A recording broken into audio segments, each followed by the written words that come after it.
fi nekk.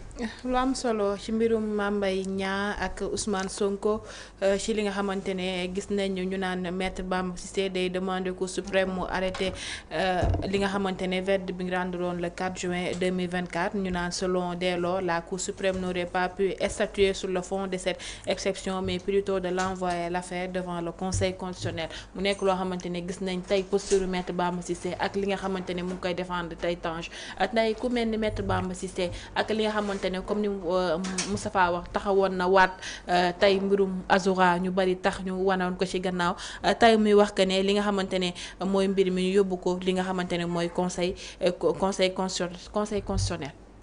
waaw Ndeye Fatou xam nga li am solo ba am solo.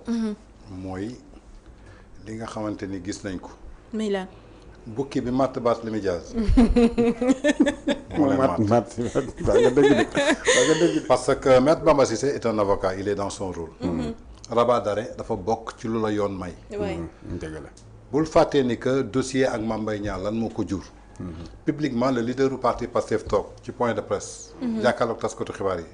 ne Mame Mbaye Niang dafa am rapport Prodac bu ko épinglé à hauteur de 29 milliards. maa ngi ak preuve yi mi ngi ci sama téléphone. maa ngi ak preuve yi mi ngi ci sama téléphone damay delloowaat buum ca mboy boy. Mame Mbaye Niang bi mu toogee seetaan xam ne liñ ko waxal amul. muy diffusion de fausses nouvelles et diffamation. Mame Mbaye Niang nekkoon ministre. état du Sénégal topp ci ministre de la justice séjourul kenn séjourul. mu dem porter ji plainte. bi mu porter plainte yoon war leen àtte. diggante ñaari citoyen sénégalais. bi ñaari citoyen sénégalais yooyu ñëwee ñu dem ba ci biir. fii laay jaar du ma jaar fii fële laay jaar du ma jaar fële. ginnaaw loolu bi mu amee indiwul preuve yi mu dem ca Kër Massar preuve yi newoon ca téléphone am. nee na daf ko liir ci internet. nga dëgg de. nee na ci internet la ko liiree léegi tey yow soo liiree ci internet ñun la fausse nouvelle. waaw bërki démb Simon dafa reprendre Afrique confidentielle. Simon dafa reprendre Afrique confidentielle.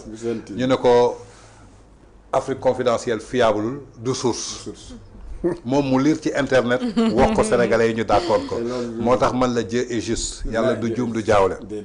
bi loolu amee ñu dem procès ñu daan ko. ñaari weer ak amende xaw ma.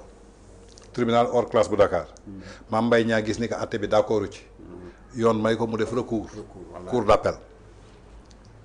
ca cour d'appel boobu dañ lay àtte duñ la àtte fii laay jaar duma jaar fii sotti nañ ma benn liquide bu toxicité dem naa hôpital Samy moo ko fi juróon bul fàttee toj vitre otom bi loolu moo ko fi indi turu Waly Diouf Bodiang foofu lañ ko xamee mu dem Samy tëdd fa génn ne rapport bi génn na analyse yi def nañ ko ba tey ji amaguñu ci ay suite ci biir loolu ñu dem cour d'appel daan ko bi mu ko daanee mu daan ko juróom benn weer yoo xam te ne du ko tëdd ak sursis la ak 200 millions d'amende mu génn ne fukki dërëm du ko laal ñoom ñu dugal seen rabat d'arrêt fale ca conseil cour suprême mu déclaré ko irrecevable le 6 janvier bi ñuy génnee candidature yi 4 janvier du moins 2024 4 janvier 2024 candidature am ci présidentielle ba ñu ne ko c'est irrecevable lan moo ko war da nga am condamnation 6 mois avec sursis ci affaire concernant Mame Mbaye Niang un dossier vidé par la justice jugé par la cour d'appel amnistie bi ñu ngi ko voté mars 2024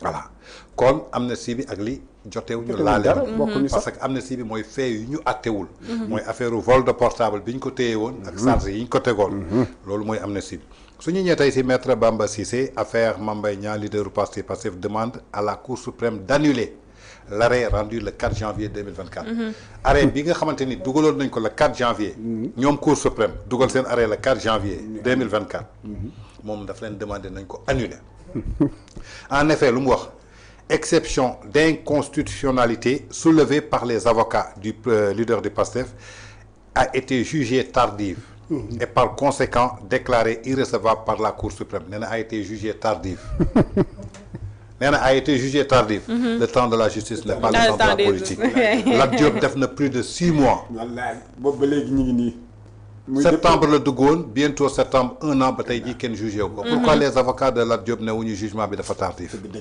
dama leen di delloo seet ñoom avocats yi wax a été jugé tardif c'est pas à l'avocat di naan juge bi kañ lay jugé kañ lay du jugé l'affaire Barthélémy Dias Ndiaga Diouf ça a daté de 2011 ça a été vidé en 2022 voilà mu ne ma la Cour suprême a assimilé un simple moyen de cassation Or, selon Maître Bamba Cissé, l'exception d'inconstitutionnalité en tant qu'avocat constitue une question préjudicielle qui peut soulever tout moment la procédure. Dès lors, la Cour suprême n'aura pas dû statuer sur le fond. Moom nee na mi ngi jàngal Cour suprême d'avoir une statuer sur le fond wala waruñu statuer mu doon exception. Mais plutôt ñu renvoyer l'affaire bi ci kanamu Conseil constitutionnel. Nee na Conseil constitutionnel rek moom moo compétent pour prononcer wu ci conformité article 260 du Code pénal de la Constitution. Ci diffamation la jox. yaa ngi dégg. moo jox leen la bonne nouvelle. mais là. yàlla jox na dëgg. Cour suprême rejeté na rabat d'arrêt bi. waaw. nee na ko fay 200 millions. 2029. leaderu parti parce que mënul nekk candidat. wallaay. xam nga nag beneen moyen. jar naa laaj. léegi Mame Mbaye Niang am na dëgg. léegi ñu doon wax dañuy wooyu Mame Mbaye Niang pour indi ko pour auditer ko. justice nee na Mame Mbaye Niang moo am dëgg. lekkul 29 milliards. dëgg la justice loolu la wax. tey ñoom fu ñu féete. c'est-à-dire que gis nga caaxaan baaxul. bukki bi matt Barthélémy Dias. moo leen matt. dëgg wallaay dëgg la ko. c'est-à-dire que la Cour suprême caaxaanuñu. tey dëgg. ñoom dëgg leen. caaxaanuñu c'est-à-dire que mënuñ joxee seen décision le 4 janvier 2024. tey ñu ñëw bëgg a def rabat d'arrêt mais attends sinon dañuy jox amee juge dem. vraiment dëgg waay maanaam dootuñu jox justice instrumentalisée mais justice judiciarisée la ñuy def. maanaam ñetti procès Barthélémy Dias bu mu dugalee moom it Cour suprême lan lañ ko wax. waaw dañ ko àtte même li Barth fi mu jaar. dëgg la Barth moo dem cour d'appel. appel yi nga doon gis yëpp Barth moo ko dugal. yëpp Barth moo ko dugal. Barth fayul famille Ndiaga Diouf 25 millions. bien sûr. Mame Mbaye Niang jox nañ ko 200 millions mooy. ak fi réew mi toll. ak fi réew mi toll soxla na ko. ndax Mame Mbaye moom dëgg-dëgg Mame Mbaye ñu ngi lay xeex la boo jotee nag bu ñu. waaw Cour suprême rejeté na ko. loolu information vient de tomber Cour suprême rejeté na. waaw mais parce que xam nga lu tax temps wax nga ko léegi nii. mënoo àtte démb ci lii ñëpp d'accord ci. nga def ko te àtte bi leer. matagul 1 an. nga dugalaat ne da nga ko bëgg a àttewaat mu tegawaat ci yoon. ça veut dire que yow yaa ngi déjà yaa ngi bëgg a tuutal ña fa nekk. bëgg leen génneel beneen jikko wala wax loo leen loo xamante ni du dëgg. nit ñi nag am nañ seen dignité am nañ seen ngor nit ñi ñoom nañ xooli leneen te nag nañu bàyyi xel suba gis nga suba lii nguur la rek temps la 5 ans la 5 ans yi nag yàgg na waaye lépp loo ci leble bor la mi ngi lay xaar pour ñu fay la ko. na nga leble nag lu baax pour bu ëllëgee buñ la koy fay mu neex. Donc, une éligibilité de 5 ans commence aujourd'hui. La date est prise de la décision. Donc, elle court jusqu'en juillet 2030. Madame, un an après les présidentielles de 2029. Taïnak, Ngagne Demba Touré.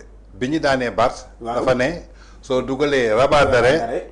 Madame, la décision n'est pas suspensive. C'est en cours. Nous ferait beaucoup de changer.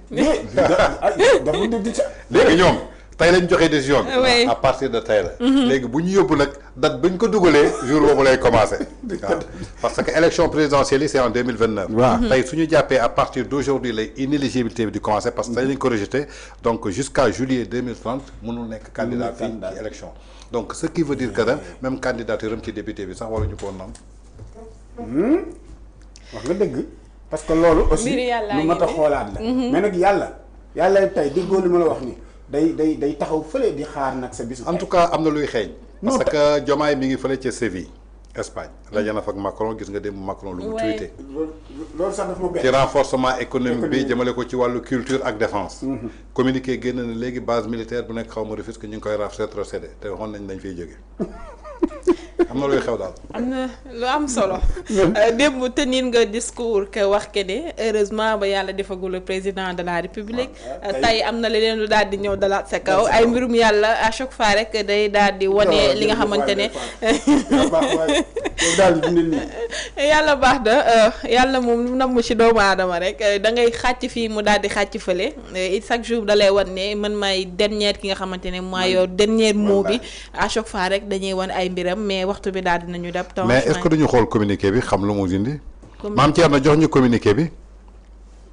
communiqué conjointe la comme annoncé par le communiqué conjoint du ministère sénégalais de l'intégration africaine et des affaires étrangères et du ministère français de l'Europe et des affaires étrangères du 12 février 2025 commission conjointe franco-sénégalais réunie à nouveau le 16 mai 2025 a examiné le calendrier et les modalités de la remise de disposition du Sénégal des dernières emprises utilisées par les éléments français au Sénégal. Cette commission a également poursuivi les travaux rénovation du partenariat bilatéral défense et sécurité.